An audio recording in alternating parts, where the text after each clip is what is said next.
La independencia. 1810. Colombia dice ya basta al dominio español.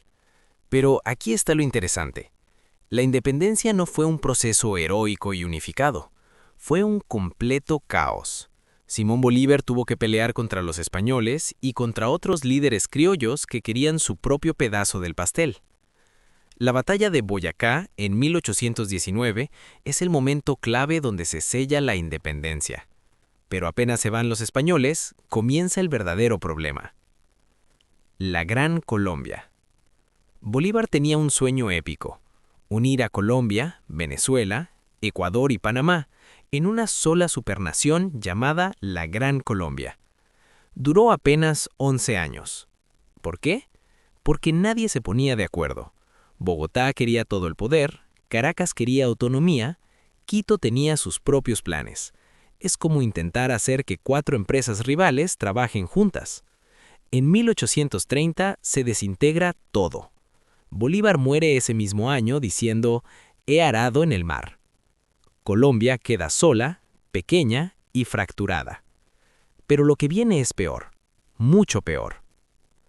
Liberales y conservadores. Aquí nacen los dos partidos que definirían Colombia durante más de un siglo.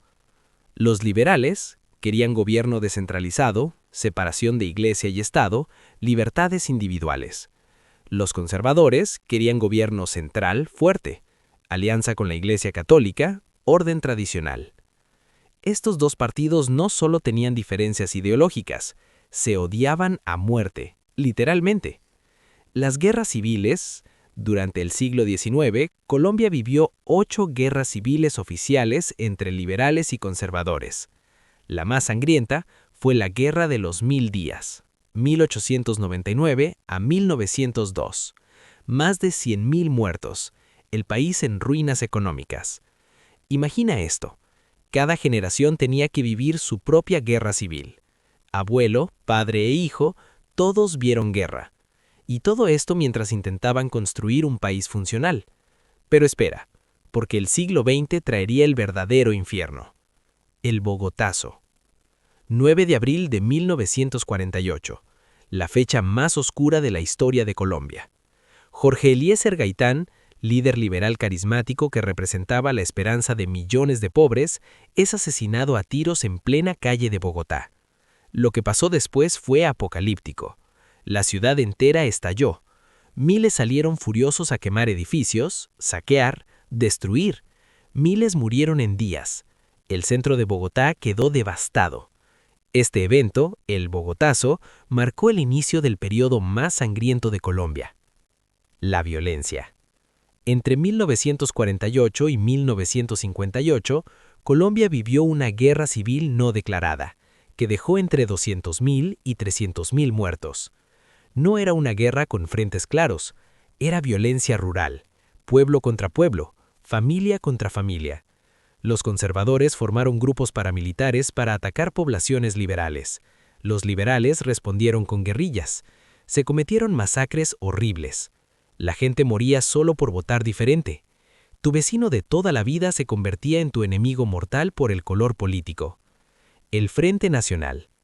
En 1958, exhaustos por tanta muerte, liberales y conservadores hicieron un pacto, el Frente Nacional.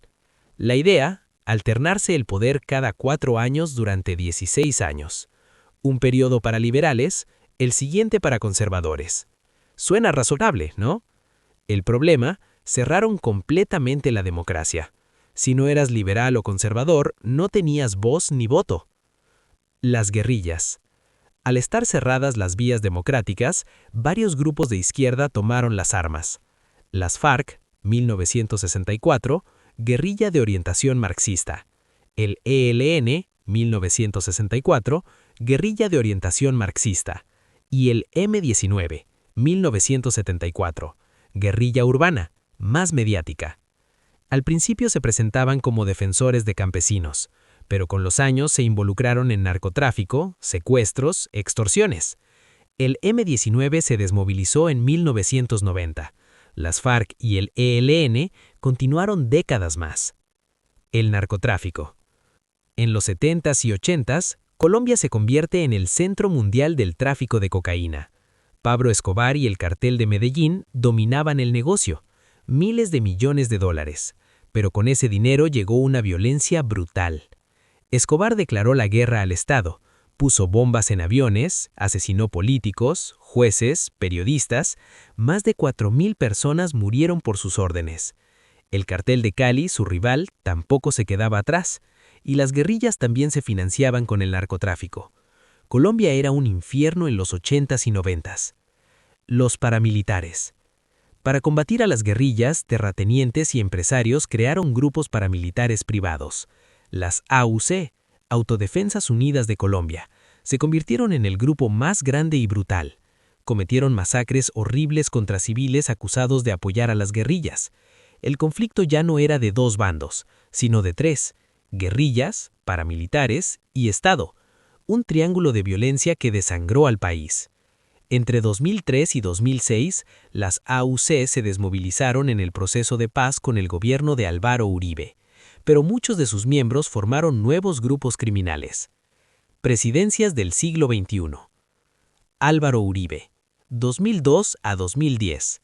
Llegó con una política de seguridad democrática y mano dura contra las guerrillas. Logró debilitarlas militarmente y recuperó control territorial, y fue muy popular. Pero su gobierno tuvo escándalos: falsos positivos, ejecuciones extrajudiciales, parapolítica, alianzas con paramilitares y espionaje ilegal. Juan Manuel Santos, 2010 a 2018. Exministro de Defensa de Uribe, pero dio un giro sorprendente. Inició diálogos de paz con las FARC. Después de 4 años de negociaciones en La Habana, Cuba, firmó el Acuerdo de Paz en 2016. El Acuerdo de Paz. 2016. El momento más controvertido de la historia reciente de Colombia. Después de 52 años de conflicto armado, Santos firmó la paz con las FARC, pero cuando convocó un plebiscito para que los colombianos lo aprobaran, el no ganó por un margen mínimo, 50.2% contra 49.8%. Colombia estaba completamente dividida. Algunos creían que era la única forma de alcanzar la paz. Otros pensaban que era impunidad para terroristas. El gobierno modificó el acuerdo y lo llevó al Congreso, donde fue aprobado. Santos ganó el Nobel de la Paz, pero el debate sigue vivo hoy. Iván Duque. Duque, del Partido Centro Democrático de Uribe, ganó las elecciones con una plataforma crítica del Acuerdo de Paz.